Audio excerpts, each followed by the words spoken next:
એલર્જીની સમસ્યા કે જેમાં નાકમાં અતિશય પ્રમાણમાં છીંકવું આવે, શરદી થઈ જાય, પાણી પડે, સાંજના ભાગમાં તાવ જેવું થઈ જાય, ભૂખ ન લાગે, કળતર થવા માંડે, આ બધી સમસ્યામાં આયુર્વેદની સારવાર કેટલી ઝડપથી કામ કરે છે અને કેટલું શરીરમાં શક્તિ અને તાકાત વધારે છે એના વિશે આજે આપણે વાત કરશું મંજુલાબેન સાથે, કે જેમને આ સમસ્યા હતી ને હવે કેવું છે આપણે પૂછશું. બરાબર.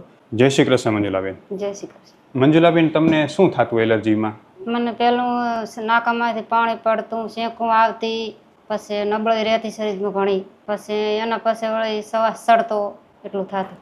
કેટલા વર્ષથી તકલીફ હતી બેન? 12 મહિના ઉપર થઈ ગઈ. એમ 12 મહિના તકલીફ હતી. અને એના માટે તમે કેટલી દવા લીધી હશે લગભગ અલગ અલગ? દવા તો દૂધે લીધી એટલે કઈ ફરક પડ્યો નહીં લીધા પછી. આમ મૂળ ક્યાંના છો તમે? અમે રાધનપુરના. અને આપણી દવા શરૂ માટે તમને અહીંયા આવવું પડે કે અહીંયા આપણી દવા થાય છે ખબર કઈ રીતે પડી તમને? વિડીયો જોયો તમારો. વિડીયો જોયો હતો. વિડીયો જોઈને. વિડીયોમાં બેન જેવી રીતે બધા પેશન્ટને સારું થઈ ગયું હતું, એને જે છે એલર્જી ઓછી થઈ જાય, શરીરમાં સ્ફૂર્તિ વધી જતી, એટલું જ તમને સારું થઈ ગયું? હા, એટલું જ સારું થઈ ગયું. અત્યારે તમને કેટલું સારું લાગે છે? અત્યારે ઘણું આમ 100% જેવું થઈ ગયું સારું. એમ ને? તે પહેલા બેન એલર્જી થતી તો શું શું થતું તમને? એ નાકમાંથી પાણી પડતું, શેકું ઘણી આવતી, આ સમયથી આહું આવતો, એવું બધું થતું. એવું ક્યારે રોજ રહેતું? હા, રોજ મટતું જ નહીં, ગમે એ દવા ગળો ને.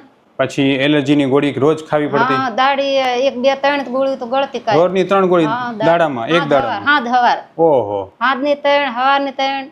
હા, કાયમ ગળવી પડતી. અને એ ગોળી ના ગળો તો શું થઈ જાય? તો ઘણી તકલીફ બધી. તો વધારે થાય. અને આ ગોળી ગળો તો થોડીક માપે રહે? હા, તો માપે રહે.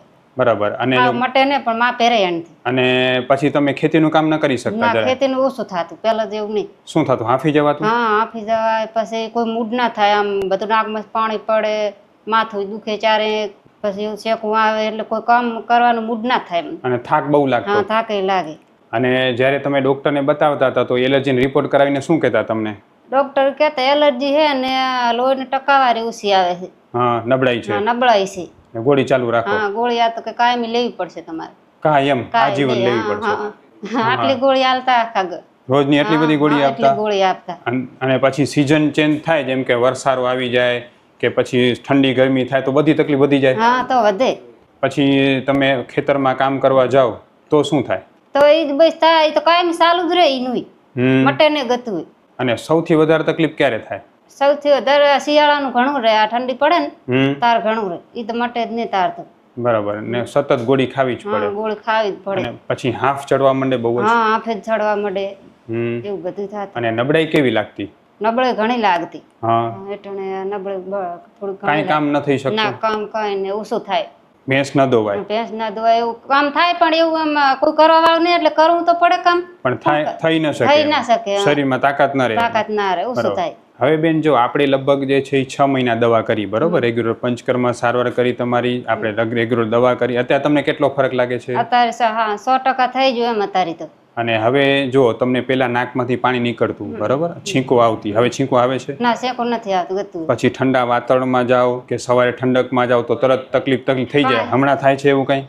અત્યારે તો કાંઈ નથી થતું. બરાબર છે. પછી શરીરમાં અતિશય નબળાઈ લાગતી, હવે શક્તિ કેવી લાગે છે? અસર લાગે, કામ બધું કરવું. અમારે તો ખેતીવાડીમાં પાણી વાળવા પડે, પાવડા કૂટવા પડે કાયમ, પણ કાંઈ તકલીફ નથી થતી એમને. હવે શરીરમાં એકદમ સ્ફૂર્તિ? હા, અસલ થઈ ગઈ. બરાબર છે. અને પછી જેમ ભેંસ દોવામાં કે થાક લાગતો એ બધું? ના, થાક નહીં લાગતો. પછી એવું થતું કે જરાક ઠંડક અડી જાય તો સીધી છીંકો ને પાણી ચાલુ થાય, હવે એવું થાય છે? ના, એવું કાંઈ નથી થતું. બીજા નંબરે બેન તમે એમ કહેતા હતા કે શરીરમાં જે છે એ સાંજના ભાગમાં અતિશય થાક લાગે, ભૂખ ન લાગે, એવું બધું થતું, હવે કેવું લાગે છે? અત્યારે બરોબર બધું થઈ ગયું. ભૂખ લાગે, પછી થાક ના લાગે, અત્યારે કામ બધું કરું. પેલા કેટલી રોટલી જમી શકતા? પેલી તો સવારને 1 રોટલી નેટ ખાઉં, અત્યારે તો 2 ખાઉં ને 3 ખાઈ દઉં રોટલી. અમારી રોટલી મોટી હોય પાછી. એમ ને? એટલે હવે શરીરમાં પેલા કરતા વધારે ખોરાકે જાય છે? ખોરાક સારો થાય પેલા. હા. અને પેલા ખોરાક ખાતા શું થઈ જતું? ખોરાક એટલે ભાવે જ નહીં ગતું, આપણને મૂડ ના થાય ખાવાનું, ખાવું જ નથી એવું થાય. હાડમાં તાવ હોય એવું લાગે? એવું લાગે થોડું થોડું. બરાબર છે. અને મોઢામાં સ્વાદ ના રહે? કઈ સારું ના લાગે, આપણે ખા ને મજા ના આવે કઈ.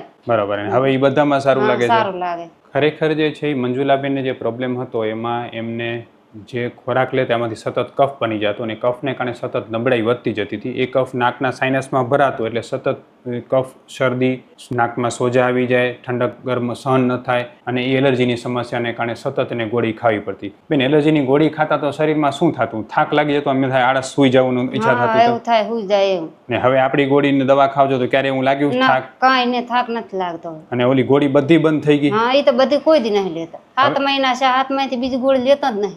જરૂર નથી ના, પડી. કાંઈ. પેલા કોઈ દી 7 મહિના ગયા છે કોરાવા ગોળી વગરના, વિલાયતી ગોળી વગર? ના 7 મહિના ને એક દાડો ના જાતો. એમ ને? હા, એક દિન આગળ તો એ કામ આમ કાંઈ કરી જ નાખું, થોડું થોડું કામ કરતી ને કાંઈ ના કરું. બોટલે ચડાવી પણ શિયાળો આવે ને તો હા. 1-2 બોટલું ચડાવી. એવું કરવું પડે? હા, એવું ઓહો, કરવું નહીતર બહુ વધી જાય. હા વધી જાય શું થાવ? બોટલ ન ચડાવો તો શું થઈ જાય? તો શરીરમાં કઈ તાવ આવી જાય એવું બધું થઈ જાય, તકલીફ. હાડમાં તાવ ને બધું રહે. હા, એવું થઈ જાય બધું. બરાબર. અને આપણે જે નાક બંધ થઈ જતું એ હવે ખુલી જાય સાવ? હા નાક હાવ ખુલી જાય. પેલા તો સાવ બંધ હા રહેતું ને? હાવ બંધ રહેતું. ઘણી થાય ને તાર તો હું નાકમાં શ્વાસ જ ના લઈ ગઈ હતી, મોઢેથી શ્વાસ લેતી. ઓહો. હવે અત્યારે અત્યારે નથી, કઈ નહીં થતું. 7 મહિનામાં એકવાર નાક બંધ થયું? આમ ચારેક થાય અસર થાય ને શરીર તો થાય ને કોમ નહીં થતું. નહીં. ના, હવે બેન તમે વિચાર કરો, તમે 1.5 વર્ષથી હેરાન હતા, બરોબર છે? અને લગભગ રોજની 3-4 ટીકડી તમારે એલર્જીની ખાવી પડતી, ખાવી બરોબર? પડતી. આપણી પાસે આવ્યા આ 7 મહિનામાં તમને જેટલો ફાયદો થયો ક્યારે પેલા ફાયદો થયો છે? ના નથી થયું. અને એલર્જી સાવ મૂળમાં જ નીકળી ગઈ ને? નીકળી ગયું. પેલા જે નબળાઈ લાગતી, થાક લાગતો, એ બધું હવે સારું? હા, બધું સારું થઈ ગયું. હું ડૉક્ટર વિશાલ પંડ્યા એક MD આયુર્વેદ ડૉક્ટર છું.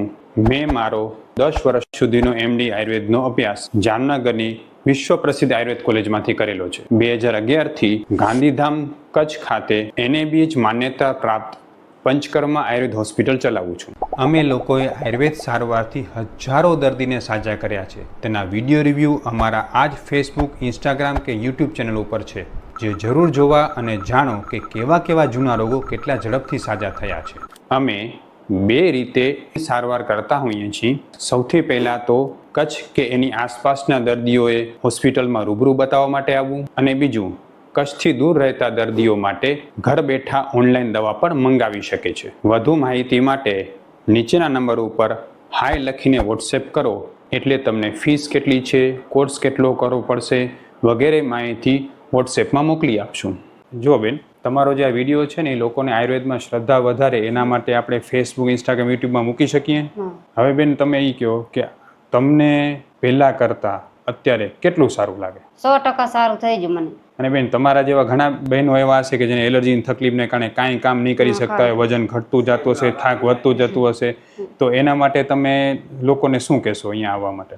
કોઈ મારા જેવી તકલીફ હોય અહીંયા આવે ને હવે સારું થઈ જાય છે. મને તો સારું થઈ ગયું. એમને? સાહેબ નો આભાર મને મારા દખ મટાડી લાશે. એમને? ખૂબ ખૂબ ધન્યવાદ. જય શ્રી કૃષ્ણ. જય શ્રી કૃષ્ણ.